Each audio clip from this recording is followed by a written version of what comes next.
Bonsoir à tous, on se retrouve pour le 2e épisode des Contes de Mixi. N'hésitez pas à mettre un pouce j'aime si vous avez aimé la vidéo, à vous abonner et à cliquer sur la cloche pour ne rien rater. Ce soir, une belle histoire vous attend. J'espère que vous aimez les bonbons. Alors, mettez vos écouteurs et écoutez si vous l'osez.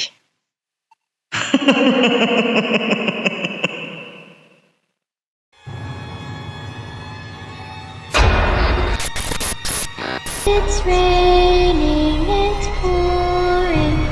The old man is snoring. He went to bed and bumped his head. Couldn't get up in the morning. It's raining, it's pouring. The old man is snoring. He went.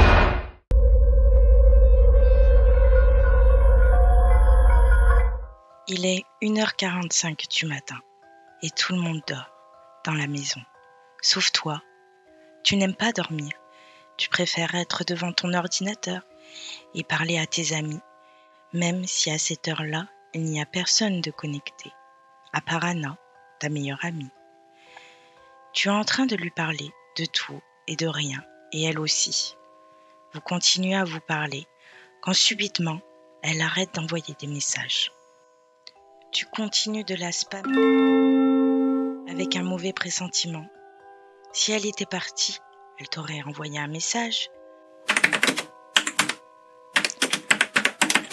Tu arrêtes de taper sur ton clavier. Un silence de mort s'installe. Ce silence durera quelques minutes, jusqu'à ce que tu reçoives un message d'Anna assez étrange. Tu es la prochaine, mon petit sucre. Ne comprenant pas, tu décides de lui envoyer un message, lui demandant une explication de ce message bizarre. La seule réponse que tu reçois est une invitation à une conversation par webcam.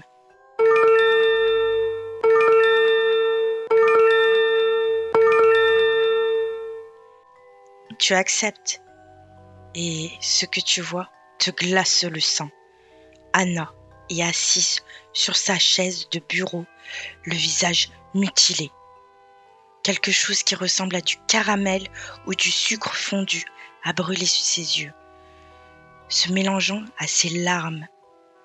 Les articulations de sa mâchoire sont brisées et elle pend le long de son cou, recouvert de bonbons gélatineux à moitié fondus.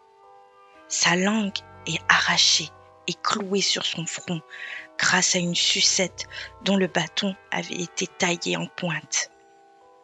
Des micados sont plantés dans ses oreilles, assez profondément pour avoir, à coup sûr, percé ses tympans. Son nez tailladé et lacéré n'est plus qu'une masse de chair sanguinolente et ses doigts sont coupés. Sa poitrine est ouverte et son cœur avait été remplacé par un cookie. Sur le mur derrière elle est écrit le même message que tu as reçu il y a quelques instants, mais cette fois signé par Candice. Tu mets tes mains devant ta bouche pour t'empêcher de vomir devant ce spectacle macabre. Tes larmes coulent sur tes joues et s'infiltrent entre tes doigts. Tu prends ton courage à deux mains et effectues une capture d'écran de cette scène horrible pour l'envoyer à la police. Au moment où tu cliques, un bruit de papier de bonbons qu'on froisse retentit derrière toi. Tu te retournes et regardes partout autour de toi et remarques un bonbon coloré sur ton lit. Tu inspectes ta chambre pour essayer de voir qui l'avait posé là. Même si tu as peur de savoir qui, tu te lèves pour aller le chercher et verrouilles la porte de ta chambre en même temps. Tu retournes devant ton ordinateur et poses le bonbon à côté. La vision du corps d'Anna mutilée te redonne envie de vomir et de pleurer. Tu fermes la fenêtre de la conversation car cette image est tellement insupportable. Comment quelqu'un peut faire ça? Et pourquoi? Tu te remets à pleurer et ta vision se trouble. Quelques minutes plus tard, tu arrives enfin à te calmer. Tu regardes le bonbon posé sur ton bureau. Tu te demandes s'il est bon. Tu n'as jamais su résister à l'envie d'en manger quand tu en avais l'occasion. Mais le meurtre de ton ami t'aura sûrement dégoûté jusqu'à ta mort. Et cet instant est très proche, tu le sais.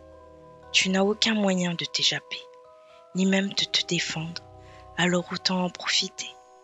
L'emballage est en plastique multicolore, avec un cœur noir dessus. Tu l'ouvres en prenant soin de ne pas l'abîmer, et prends le petit trésor sucré entre ton pouce et ton index. C'est un bonbon dur. Il est dur, blanc et parsemé d'une multitude de petites étoiles et autres formes multicolores. Tu hésites un instant à le manger, mais son odeur alléchante prend le dessus et tu le mets dans ta bouche. C'est la première fois que tu goûtes quelque chose de semblable. Il est très sucré, avec un léger goût acidulé. Ton temps passé à lire les composants des paquets de bonbons t'a permis d'identifier la plupart des composants. L'acidité est due à de l'acide malique, utilisé dans les bonbons à la pomme. Le sucre doit être du sucre de canne basique. Les colorants semblaient être d'origine naturelle, puisque presque rien ne t'indiquait leur présence. Mais les goûts des différents fruits sont tellement mélangés qu'ils sont impossibles à analyser, même en te concentrant. Sur le coup, le goût te fit presque tout oublier du meurtre d'Anna. Un long silence s'installe pendant un moment et fut brisé quand un bruit d'assiette qui glisse de l'évier rompt le silence et te fait lever les yeux de ton écran d'ordinateur. Sûrement mon frère qui grignote un truc en bas, penses-tu en savourant le bonbon. Le son se répète une fois de plus, mais plus fort. Tu déverrouilles la porte de ta chambre et descends les escaliers en direction de la cuisine pour lui dire de faire moins de bruit. Au moment où tu arrives dans le salon, une odeur de caramel et de bonbons t'enveloppe en même temps que la peur.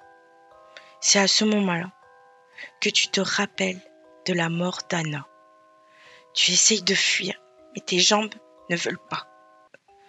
La peur t'empêche de partir. Tu fais un effort pour finalement faire un pas en arrière. Mais au moment où tu te retournes vers l'escalier, une voix retentit. Tu es la prochaine, mon petit sucre. Des larmes naissent au coin de tes yeux. Tu ne veux pas mourir. Non, pas maintenant. Tu as le dos tourné à la cuisine, mais tu sais que quelqu'un arrive. Une main te saisit le poignet et l'odeur de caramel devint plus forte. Tu te retournes et tu vois à quoi ressemble cette Candice. Elle doit avoir environ 10 ans.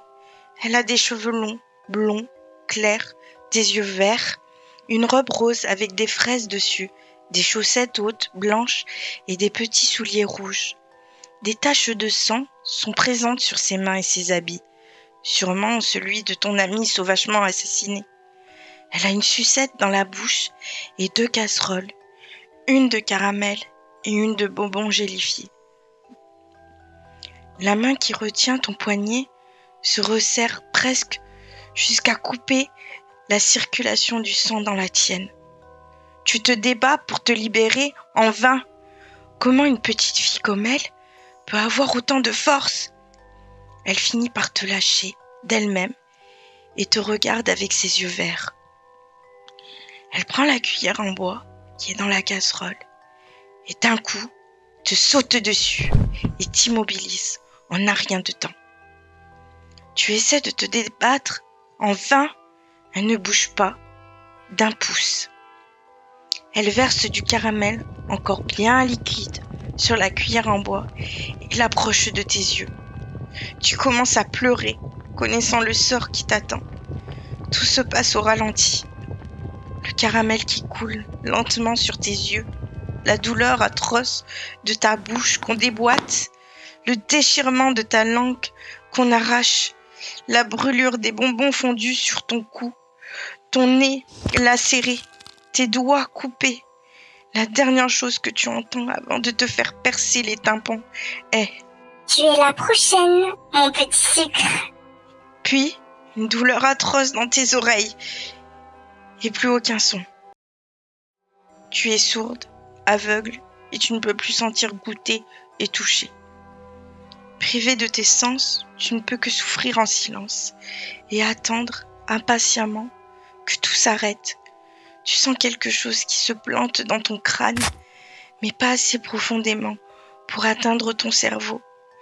Une douleur t'envahit au niveau de la poitrine. C'est à ce moment-là que tu sens que tu vas enfin être libre.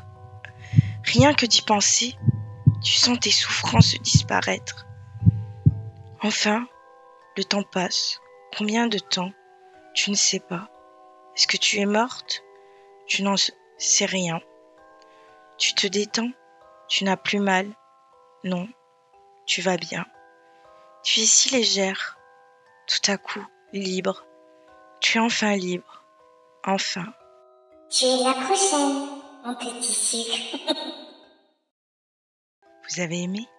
Alors nous revoilà pour le petit bonus que j'aime tant. Nous allons parler d'une mère. Mais est-ce que toutes les mères méritent de l'être? C'est ce qu'on va découvrir.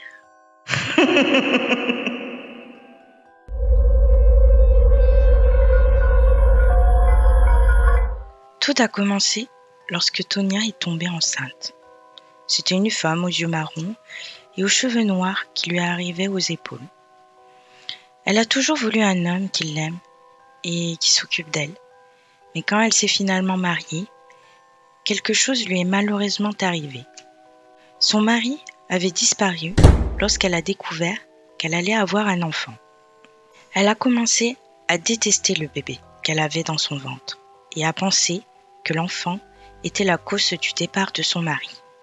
Elle voulait avorter et ne voulait pas avoir cet enfant.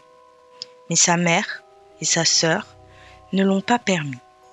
Sa mère voulait être grand-mère et elle n'allait pas manquer l'occasion.